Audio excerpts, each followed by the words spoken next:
Good morning! What's going on, brothers and sisters? My producer said I have to do a new introduction. All right. What's up, everybody? Viewers, faithful family members, faithful family members, lovers, ex-lovers, lovers, babies, mothers. All right. If X is watching, I can care less. But hit the like button. Well, I'm sure Brad's fine. He's doing all right. Oh my god. Anyways, good morning, guys. It's your host, the one and only, the Shark. That's all my introduction is. Sitting directly to my left and directly across from me, the man, the myth, the legend, Joe Rich Rich. You want to see me shotgun a Red Bull? No. Yeah, want to see me do it again? No. All right, Joe, let's hop right into it. I got a game to get to today, so it's a beautiful Saturday, going to the Preds game. And relating directly to sports is our NBA topic of the day. Anthony Davis and the Lakers, they're actually coming in hot. This is a surprise to me. Tell me why. They're coming in hot for sure. It's an amazing turnaround that they're doing. Part of the reason is Russell Westbrook finally bought into his role of sixth man of the year coming off the bench for the Lakers and leading the second unit. Mm-hmm. And he's bought into that really, really good. The other thing is, what's that? It's about time because that's exactly what you're supposed to do when you're part of a team. Mm-hmm. Yeah, but he's making $46 million this year, and he's like, "No, I'm going to push myself into the starting lineup." No, and it's not about who starts the game; it's about who finishes too, right? So, you know, who's playing those last 5 minutes of crunch time with the game within 3 points, 5 minutes to go in the fourth quarter. That's the lineup that matters. The other reason is Anthony Davis has been moved from the 4 position to the 5, so the Lakers have been able to run a little bit smaller lineups than usual. And Anthony Davis needs to be playing the 5 in this modern NBA where, everyone is smaller. And if you're the biggest one out there, you should be playing the 5 position, right? Yeah. So the fact that he bought into that, because here's the thing, is he wants to play the 4 position because he doesn't want to be inside the paint, banging with bodies and, getting very – he's kind of I don't want to say that he's weak and not physical, but he tries to sheer away from the physicality of basketball where – the big man is banging with bodies in the post, posting up, dealing with all the physicality down there. And he probably is a little self-aware of that. He doesn't want to play down there because of his injury history. Yeah. But he's been thriving. And Darvin Ham, the head coach of the Lakers, he came from the Milwaukee Bucks, and he's a big man coach. So he was coaching Giannis and Brook Lopez in Milwaukee in their championship. They're 12th in the league for most points scored and 5th for rebounds. So, I mean, that's really not terrible stats. They haven't been necessarily winning games, finishing games. That's the problem. So they beat the Bucks last Friday night. Yeah, but, they lost to Cleveland 2 nights ago. It's one team. But Davis is kind of he's out for a couple games just because he has the flu. He went out of the Cleveland game in the second quarter with flu-like symptoms. It's that damn COVID. It might be COVID. Who knows, right? No. But the Lakers been thriving. LeBron's back, fully healthy now from that hamstring injury, and a lot of the role players have been buying into the roles, and they've actually been making shots too. They started the league as like the worst 3-point shooting team in the league, and now they're I don't want to say that they're turning to the Warriors where they're making all their threes, but they're making more at a higher clip. So they're starting to progress in the right direction. Yeah, they're going moving forward. Mm-hmm. Which, speaking of moving forward, and by NBA, bye weeks for week 14 in the NFL. We have 6 of them, actually. The Falcons, the Bears, the Packers, the Colts, the Saints, and the Commanders. All the best teams, in my opinion. The Bears and the Falcons? That's a joke. Oh, what a concept. Sarcasm. It's so funny. Yeah, I was a little pissed the Packers were on bye week because that also means that Aaron Rodgers was on a bye week from Pat McAfee show this week. But you know what that means for us is next week he'll most likely start the game. So that's okay. Well, it's actually good for Aaron Rodgers considering his thumb injury too, Yeah. Oh, yeah. I want him to be in prime condition when we're in Lambeau next week, which is next week. Yeah, it's crazy, man. Playing the one and only greatest Rams quarterback to ever play the game.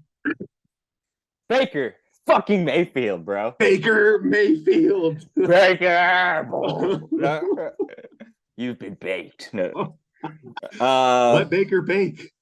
Obviously, we didn't get to film a nice episode about our speculations on Baker going to the Rams, which is probably a good thing because we probably would have been, he's a decent quarterback. Probably won't do much, but it'll do, enough. And then, obviously, Thursday night, laying down the hammer. Well, I'll tell you what I thought personally. As the Wait. Rams fan I am. Are you a Rams fan? I don't know. This is more the Colorado Rams. I was trying to get a Colorado Rams jersey sweatshirt, but I had to get an LA one. Well, I was just curious. You got the Chiefs in the background over there. Oh no, these are just midseason highlights. Okay. If you want, I can change it into Rams highlights. So That's like okay. a 2-minute video clip, and that's it. I don't want to lose all 12 of our viewers. Like, come on. All right. Anyways, Joe, tell us a little bit about Baker. What you saw. I know you were blowing up my phone because I was at work and I'm Baker. I was like, so when the speculation initially started of who would sign him off waivers, the Niners came up for sure with Jimmy G going out. Mm-hmm. And the system was the 49er Kyle Shanahan system with all the players that they have around him on both sides of the ball. Almost any quarterback can walk into that situation and play because you just have to be a game manager, which is why they're going with their boy, Brock Purdy, the Mr. Irrelevant guy. Because any quarterback can just kind of pick it up and go from there. Mm-hmm. Anyway, so speculation was that the Niners would obviously sign him. And then the Rams had a higher position in the waiver wire list. So there was speculation that the Rams might get him just to be petty because of Kyle Shanahan and the division and stuff. And then there was speculation that the Texans would go get him as well because Houston doesn't know what the fuck they're doing at quarterback right now. They don't know what they're doing, period. No, yeah. And there was a third team as well. I can't remember. Oh, maybe the Jets. Might have been the Jets. Anyway, so the Rams went out and get him. And I didn't expect much. Like you said, he's been in the building for 2 days. I thought he was going to not play at all this week, and then he would just be ready to go in Green Bay next week with the additional time, with it being a Thursday night game. But, yeah, they just threw him into the fire. Post-game on Amazon Thursday Night Football, they asked Baker about it. He's like, initially I complained about having as many coaches and offensive coordinators as I've had since I've been in the NFL and the amount of turnover I've faced. But it actually helped me out because I learned a lot of concepts from all those coaches, and that's what Sean McVay uses in the Rams offense. So he said he was able to credit that to picking up the offense a little faster. And I also think that maybe Sean McVay went over just a couple of key concepts in the game plan for him to utilize in the game, just so he knows what he's doing. But it was just Baker magic on Thursday night. Unbelievable. Baker magic. The Baker magic. So you're riding the hype train right now. Oh, I am riding the hype train. And I've been on record saying that Baker's trash. I'm not an anti-Baker fan, but his play shows who he is, right? The last couple of years. Yeah. I kind of, I got to see him play against the Titans a few years back, and he was a Brown, obviously. And it was he's fun to watch, man. I can't lie. Like seeing him in person, he's not always great, but he's fun. Like it's entertainment, Are you not entertained? He's got that moxie about him too. Yeah. Yeah, that needs to be his damn. Yeah. And his entire team rallied around him too. In the locker room, social media was blowing up. They're happy to see Baker succeed. But then it also just speaks volumes to the Raiders basically doing everything possible to lose the game. Everything on that last drive, the holding on that interception, the pass interference on that hold, knocking the ball out of Baker's hands when he got sacked, and that was unsportsmanlike conduct. That was a all the penalties were just ridiculous. The offsides on the last drive where it was 3rd and 4, and then they were pulled offside or neutral zone infraction. That was automatic first down. Yeah, it was bizarre. And then the last play where Baker throws to Van Jefferson, where there's no safety over the top to cover, and they're just playing man. And he just slings it in there. Yeah. The Raiders literally did everything possible to lose the game. It was self-hate, yeah. Well, I don't think any Raiders fan is happy, and they haven't been happy for a while. But if I'm Mark Davis, I fire Josh McDaniels and the defensive coordinator before they get off the field. That's exactly what I was going to say. I was saying even like our Raiders fan Aaron, our local celebrity Aaron, he can't stand him, so he wants McDaniels gone. And everyone, I've had arguments. Carr's not the greatest quarterback, and they're like, he is. He just has a bad coach. Blah blah blah. I think he's middle of the pack, to be honest with you. I do too. I'm not gonna say he's trash because he's not trash, but He he's can get the job also done. Yeah. he's just also but he's also not an Aaron Rodgers or a Tom Brady, right? I mean, shit, you just say Tom Brady because Aaron Rodgers isn't even Aaron Rodgers. But my point being is they need a lot of change, and they've gone through some rough times. They always seem to be like all Raiders fans are exactly like the Raiders team. They're just traumatized, like all across the board, personal lives. It's like, why did they go away from what was working? Like the first half, Devontae Adams was just bowling. He was mossing people left and right.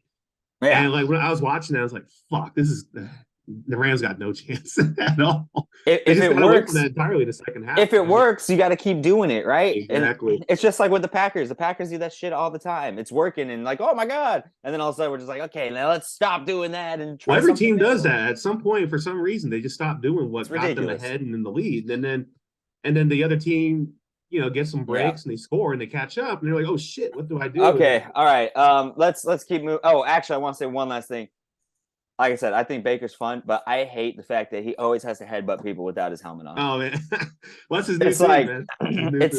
It's literally like maybe we shouldn't talk too much politics, but it's those people that say, don't do this, and then turn around and then do it, like the concussion protocol, Boom! Look at that example. Well, they kept joking post game, like, Baker, why are you doing that, man? We're gonna have to put you in concussion protocol. Exactly my point. There's one last thing I want to say, then we can move on. Yeah. If everything works out fine for Baker and he actually does okay with the Rams, I think the Rams will eventually sign him to like a 3 to 4 year deal as a primary backup in case Stafford's only got 2 to 3 years left max. Yeah. And if Baker, if Les Snead and Sean McVay can get Baker to buy into being a backup for about 2 years or so before Stafford retires, I think that might be beneficial, especially learning from a Super Bowl champion.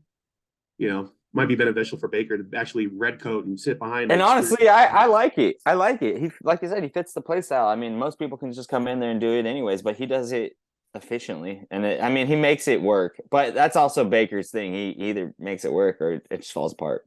Before the season started, I speculated that he should go and redshirt in Tampa Bay and just like be behind Tom Brady for a year before he goes out and relooks for like a new starting job, just to learn from an experienced coach. All the dysfunction he came from in Cleveland with all the Browns, all the head coaches and shit that he had turnover with. He never sat behind a quarterback that was legit, really. Yeah. Okay. Speaking of legit quarterbacks, we had the Iceman Joey Burrow beating up Patrick Mahomes. I don't want to say beating up, but taking Patrick Mahomes.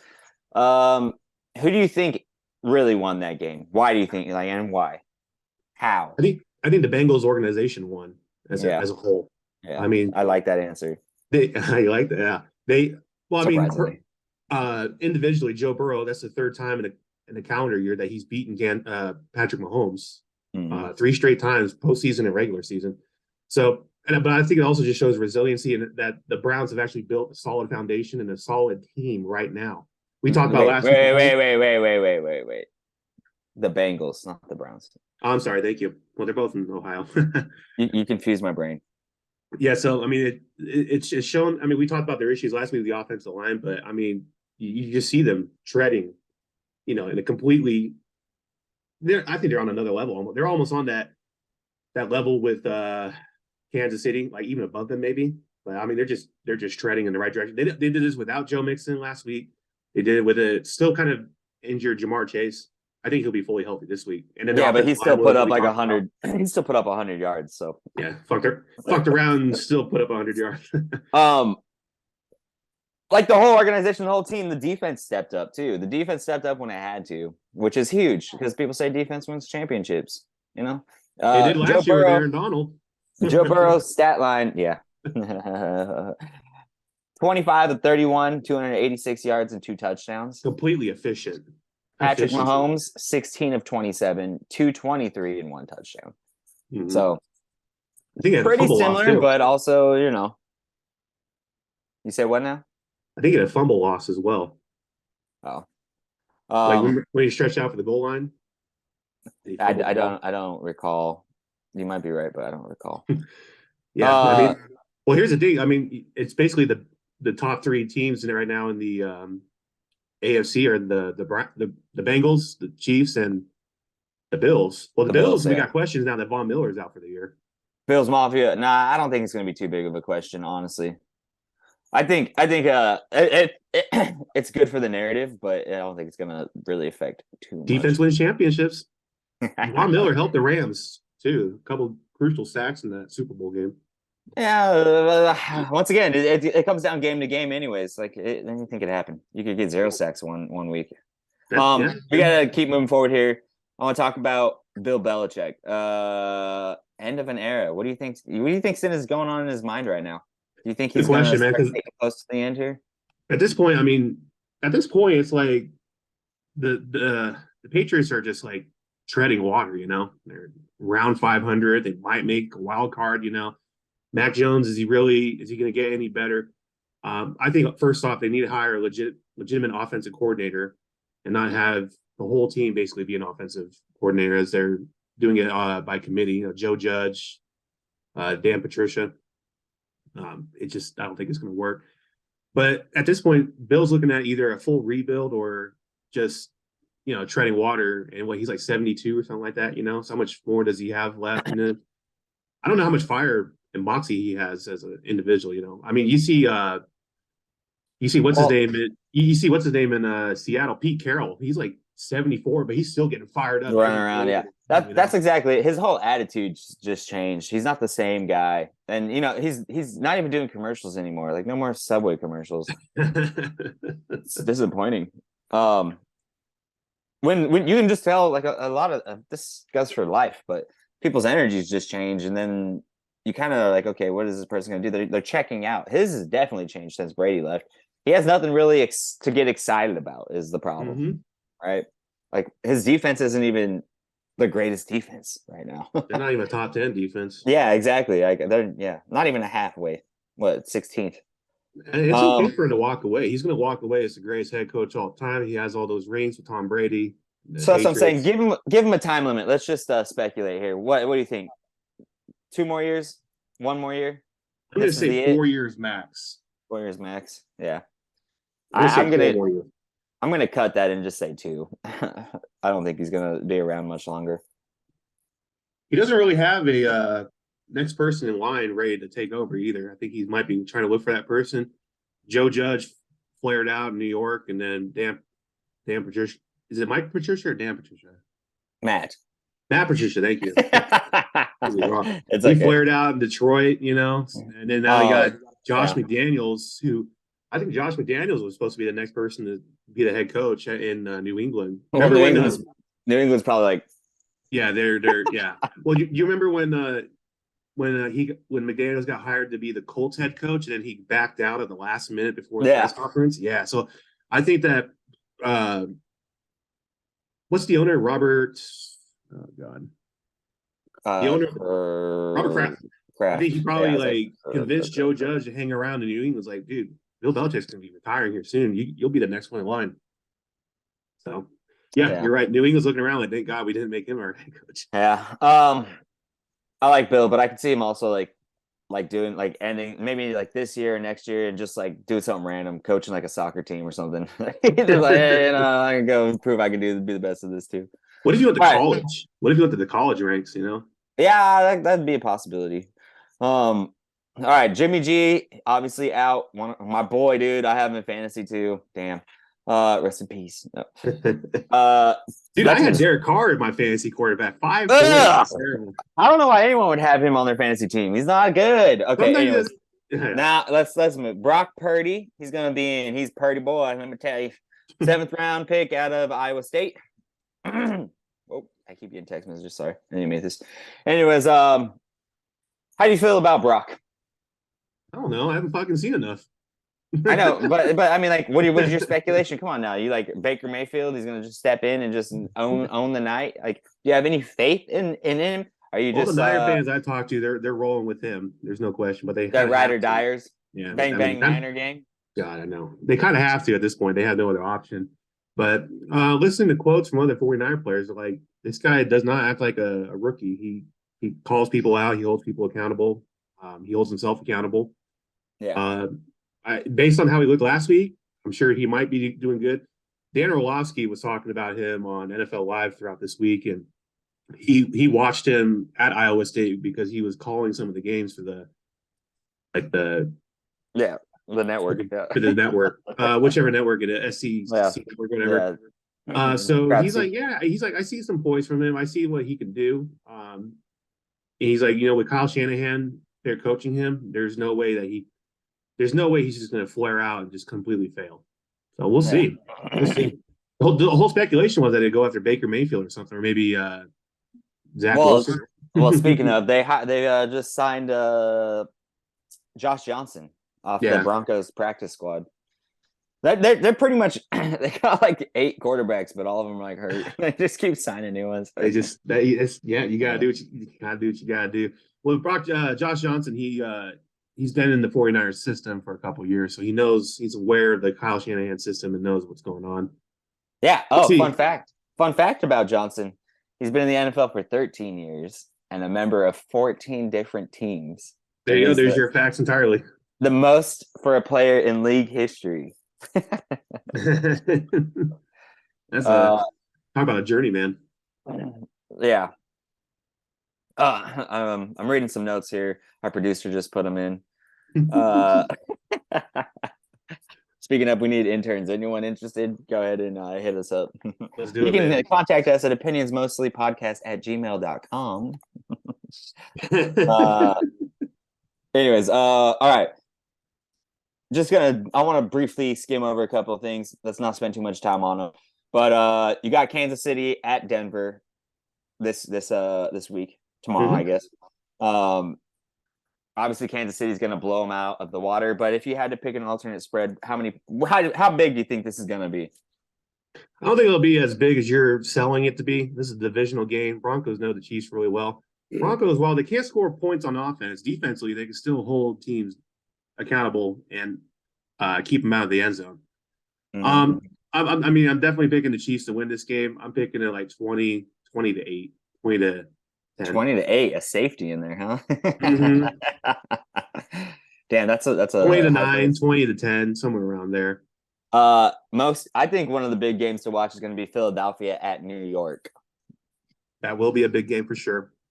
Playoff implications on the line for the Giants. The Eagles need to win this game to stay ahead in the NFC East. Keep the Cowboys off their tails for sure. Mm-hmm. I want to point to another big game: Dolphins at the Chargers. Dolphins need to continue proving that they are that team. Tua coming off a bad game in San Francisco. Let's see if he could bounce back. They're playing 3 away games in a row.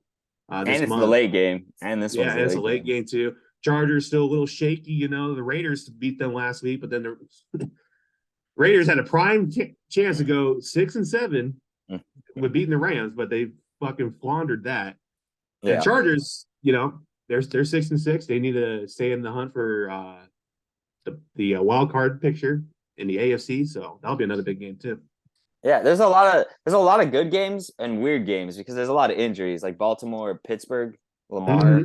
Mm-hmm. That's going to be an interesting weird game. That's a game that Pittsburgh could actually possibly win. Huntley's also a really good backup, so it's coin toss.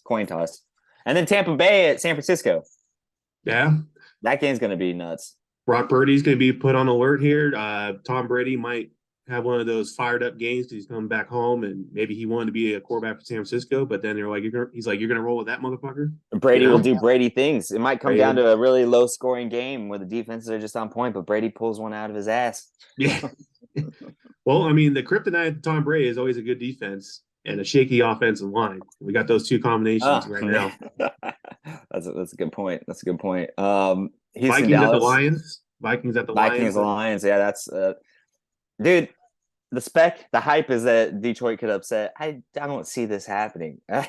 Call me crazy, but I'm not seeing it either. I mean, the Vikings are 10-2 for a reason. They're closing out games and they're playing properly. The Lions score a lot of points, but they also give up a lot of points. And the Vikings have a formidable defense that can probably hold them in check. Yeah, I don't know what this. I still don't get that. Mm-hmm. That one kind of drives me nuts because I was looking at the betting world and I was like, this is only like, 2-point spread. It's ridiculous. What does Vegas know that we don't know? They'll probably go down to 1.5 by tomorrow morning too. Mine is at a point and a half on FanDuel. Oh, okay. Sign up with the link below. No. Caesars has Uh, that too, but yeah, close enough. all right. So let's talk about the playoff picture right now, being that we're in week 14 and we're getting close to the end. Obviously, we already agreed the Bills most likely are going to take the AFC East. The next one's a toss up for the North. It could be Baltimore Ravens or the Bengals. Who you leaning towards just for taking the division? I'll take the Bengals. They're striding in the right direction. Lamar is out. He's week Yeah, to with week. him He's being not day hurt. to day. He's week to week. So I would think minimum or maximum, minimum 3 weeks. He's out for, in my opinion. That's what they're saying is week to week. I mean, they got to tread water here. Bengals, we talked about them earlier. They're striving and thriving in the right direction, up. This could be their demise, is what you're saying, because of him, because of Lamar being out.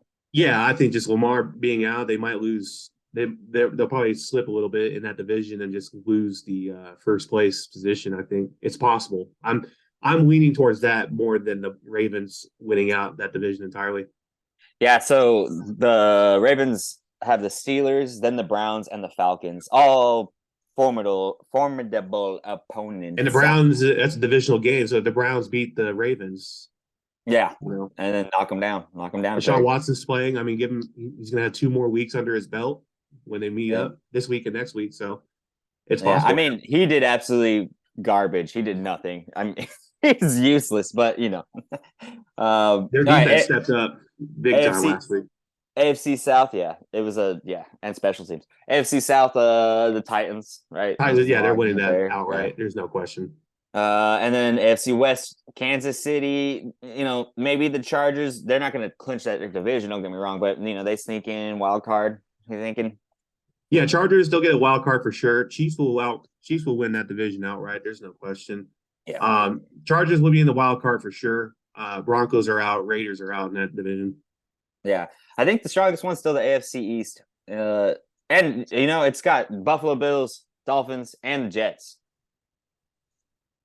That's a solid spot. I mean, the Jets are doing good with a backup quarterback, bro. Like, yeah, the Jets they lost last week, but still, damn. Yeah, if there's between the Dolphins and the Jets, if there's a team that was just going to slip and just totally fuck up, it's going to be the Jets, and then that's when the Chargers would sneak in and get that last wild card position. No, you definitely ain't wrong there. So that, and then obviously that's the AFC. We're gonna switch over to the NFC. The NFC East, you got the Eagles at 11-1, but they're not completely selling people. You know what I mean? It's like the Steelers won 2 years ago. You want to buy a car, but you don't really trust the guy selling you it. Yeah, Eagles, and then you got the Cowboys also right up there at 9-3. So that'll be a tough division. Who's taking it? I think the Eagles will. Yeah. Yeah, I think it's only by like one game. I think it's only by like one game that they're going to take it. So these next couple of weeks are really going to put them through the ringer. Yeah, I think the Eagles will be first place in the NFC. I don't think the Vikings can catch up, unfortunately. And then the Eagles own the tiebreaker because they beat them already. Yeah. So NFC West, the Niners, I think there's no question, right? They're winning that outright. Even Seattle. Wait, we got to go down the right list, bro. We got to go down the list. Sorry. Oh yeah, sorry. It's fluid. It's fluid. This is fluid. Okay. NFC North. Okay. Oh yeah. Obviously, Minnesota is going to take it. No surprise there. Well, I think they clinch if they beat the Lions. I know. See, I think this is where I hate betting. I have to root for the Lions. I'm pretty sure I put the Vikings on my parlay, but I have to root for the Lions. And I'm only doing this because I want, obviously, the Packers to do well, get in somehow by a miracle. But also because I want to watch Aaron Rodgers play next week. I've seen him play at Lambeau already. Don't get me wrong. And we just destroyed the Washington at the time Redskins. But I want to see him do it again. I want to be there, and especially with you, Joe. Especially with my man. You know what I'm saying? Well, Baker's gonna ball out 300 yards, 3 touchdowns. Okay. Anyways, so the Vikings are taking the North. We know that. Now this is where it gets interesting. The NFC South, man. Oh, South. Okay, yeah. Oh, yeah. Yeah. This is the worst division in football right now. Yeah. Yeah, they're all like evenly bad, like across the board. I mean, Tampa Bay is better than them, but they aren't showing it, you know? Yeah. They're Well, just getting lucky. Tampa. Yeah, Tampa's going to win that division, in my opinion. And here's why. They own the tiebreaker between Atlanta Mhm. because they beat them already, and Atlanta's 2 games behind. They're trying to tank, but they keep winning games somehow. They're holding on. The Yeah, I Saints mean, are just the Saints. dumpster fire. Yeah, they're just a dumpster Yeah. fire. So I'm gonna take the Buccaneers to win that division outright. Yeah, I'd be shocked if Falcons actually could get ahead somehow. If they do, Tom Brady is definitely leaving Tampa Bay this year. Oh yeah, he'll retire and try to get back with Giselle. No. Might as All well. right. So I wanted to save this one anyways because it's fluid, but also Fluid. it's an interesting topic here because the NFC West is a pretty strong conference in my opinion, minus the Rams and the Cardinals. So I guess half of it. The two teams I'm talking about here. You're picking the Niners, you said, huh? Yeah, I think the Niners will win this division. I Seattle will absolutely sneak in. disagree. Seattle will sneak in the wild card, but yeah, I'm gonna throw the challenge flag on that, Joe. The flag comes on the field. I'm gonna flip that. Seattle's gonna win the division, okay? And the Niners will sneak in. And I say that due to this quarterback situation. Okay. Geno Smith because in Seattle is awesome, dude. He is awesome. He fits in there. He's meant to be there. And we just talked about at the beginning of the show. Pete Carroll. The energy, bro. The energy, dog. Like energy doesn't win you games, man. What? Energy doesn't win you games. Yeah, it does. What are you talking about? Go to the Chiefs Stadium. Win you games. No, fuck that. It's the energy, bro. Oh, the Kirk train, like the hype train, Mr. They get off, dude. So yeah, I'm gonna take the Seahawks actually winning that division, and I think the Niners will slip due to all this quarterback stuff. They're gonna have to wait to find their groove. I mean, if Brock Purdy plays like trash next 2 weeks, I'll take Seattle, no question. Well, no, you can't. No. Oh no, I'm just saying the stipulation. I'm just saying the stipulation. Like, yeah, I agree with you, but I'm about to stipulate. I'm still gonna go with the Niners. I'm still gonna go with the Niners. Yeah, I think they will. As much as it pains me to say that. This is bullshit. The two teams I hate the most in the league: the Seahawks and the Niners. Ugh. Yeah. And the Cowboys. Yeah, those are all pretty hateable teams. And then the wild card, of course, Cowboy. So if the Eagles don't win the division, the Cowboys do. Then the Eagles be in the wild card. If the Cowboys don't win the division, the Cowboys will be in the wild card. So that first wild card slot is already locked up, in my opinion. The fifth slot. And then the 6 and 7 slot, right now is the Giants and the Seahawks. I think so if the Seahawks win the division, the Niners will be down there. And then if the Niners win the division, Seahawks will win down there. So it leaves only one. It only leaves one legitimate position open in the wild card for the NFC. So it's between the Giants, the Washington Commanders, maybe the Packers, maybe the Lions get in. I was hating so much on the Commanders at the beginning of the year, but they've really turned around. So they're 7-5-1, dude. They're actually over 500. I just got to touch on one thing real quick because I forgot to mention baby. Week 15, the Seahawks actually play the Niners. The Niners play at the Seahawks, so that'll also be. Oh, that's good. That'll determine the division right there. Yep. Yeah. Yeah. I want the Packers to get it, but who do I got to pay? Who do I got to pay to make that happen? Well, if the Lions lose this week against the Vikings, they fall to 5-8, and that's the same record that the Packers have right there. So there's that. The Commanders are 7-5-1 on a bye week, so you have to. The Commanders have to start losing some games here. The Giants have to start losing because they're 7-4-1 as well. So the Giants will start losing. They're folding already. They play the Eagles. Yeah, I believe it too. Like they had that hot start. That, the whole fantasy, start to the league, like fantastic storybook start. But yeah, they've been slipping for sure. I agree. They play the Eagles this week. I'm not taking the Giants. I'll take the Eagles with the points. We're gonna get to that later, but yeah. Are we? Because right now it's time for. Gotta find something. And then if the Rams play as good as they did last week, next week against Green Bay, maybe we don't count the Rams as just a gimme. Here you go. Yeah, okay. That's what you sound like. Stoner. Trying to be optimistic here. It is time for our segment, Facts. Entirely. Go, Daddy, go, Daddy. That's entirely brought to you by no one because we have no sponsor right now. Please sponsor us. Oh, yeah. Dave hates that. We can't do that anymore. Please sponsor Dave us. hates. Oh, wait. Was he hate? Whenever we go, please sponsor us. Oh, please sponsor us. Give us your money. Give us your money.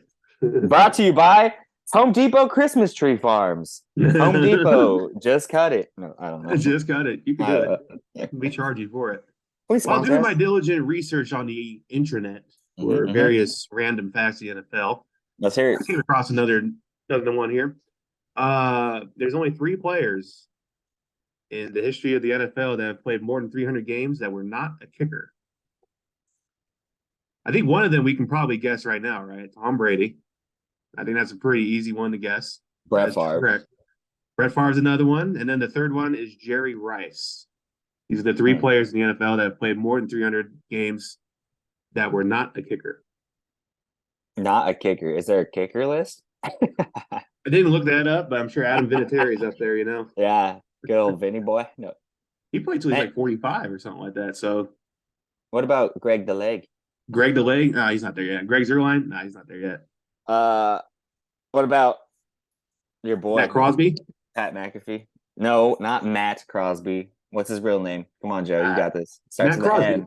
It's not Matt. Matthew Crosby. No, it's not Matthew. It's M-A-S. I tried to spell the whole thing. O-N. Nathan Crosby? I just spelled it for you. I'm a big boy now. Mason. Mason. Matt Crosby. Anyway. When I spelled out Mason, you said Nathan. Hey, rhymes. Now Pat played 137 games. So he only played a third of 300, basically. The greatest kicker of all time, in your opinion, huh? Greatest kicker of all time, man. Well, how much money are we putting down this week on Shark Chomp? Shark Chomp bet of the week. Real quick, actually, I gotta give a huge shout out to my man Dave. Yo, Dave, we hit last week, bro. Dave Wilhite, we hit. Sharks bet of the week hit last week, boys and girls. Again, $128. I did. Yeah, we're right, baby. Yes, money.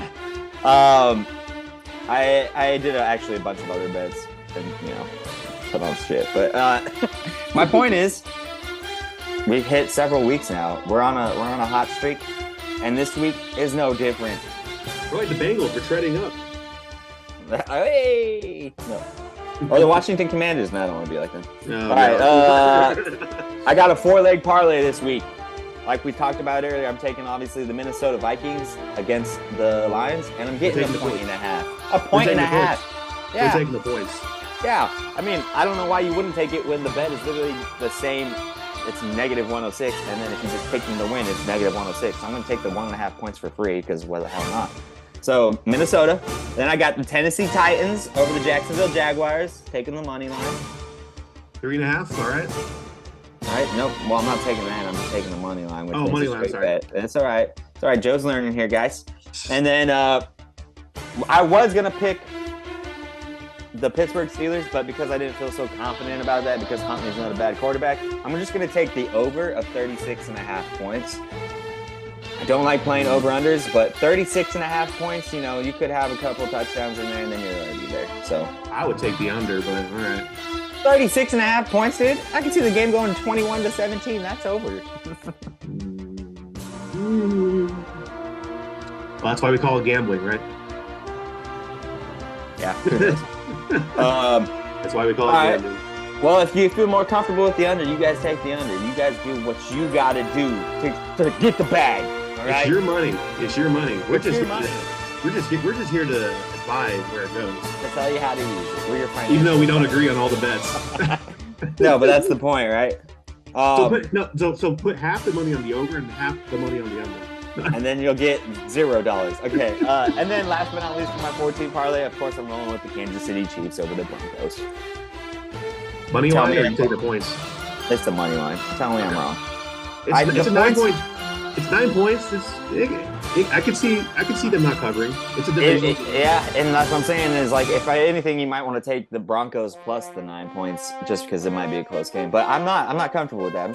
That's why I'm taking Kansas City. Yeah, so Broncos, that's my 4 leg. While the Broncos can't score offensively, their defense can still hold teams in check. So. Yeah. So once again, recap 4 leg parlay. You got Minnesota Vikings plus 1.5, Tennessee Titans, the over 36.5 in the Baltimore game, and Kansas City Chiefs. I bet $10 on it. Total payout's going to be pretty much $70, $69.15. Let's go. Not bad. There you go. Some more gas money, baby. Sharks, baby. Or you can use that money to pay for the chicken wings and the food that you eat on Sunday football. Yeah, or shit, you can buy yourself a Christmas present. A new Packers sweater. No. They're on sale right now. They can't even give them away, so. Oh my gosh, unbelievable. All right, guys. Thank you for watching Week 14 the NFL on Opinions Mostly podcast. Obviously, you're most likely watching this on our YouTube channel. Please like, comment, subscribe. We got a couple of comments. No questions yet, guys. Send us some questions or talk some trash. Let's go. This is all about having a good time. We want to get you guys involved, but the only way to do that is you guys to actually get involved. All right? If you also want to just email us, you can email us at opinionsmostlypodcast@gmail.com with all your man-to-man pressing questions. Also, I'll throw up a FanDuel link. It's only available in certain states, but if you sign up with that link, we both get $50. Let's make some money with it. We won last week. Let's do it again, baby. Let's do it again. All right, Joe. It's been a pleasure, as always. Until next week. Oh, next week, baby. Next week, we're going to be in Lambeau. We got a special episode for y'all. We'll have a special episode sometime on Sunday or Monday covering this specific game. Let's go. Yeah, I'm excited. Oh, yeah, it's going to be great. It's going to be a great time. All right, brother. To be alive. Even yours. All right. Thanks, guys, for watching. Have a good weekend.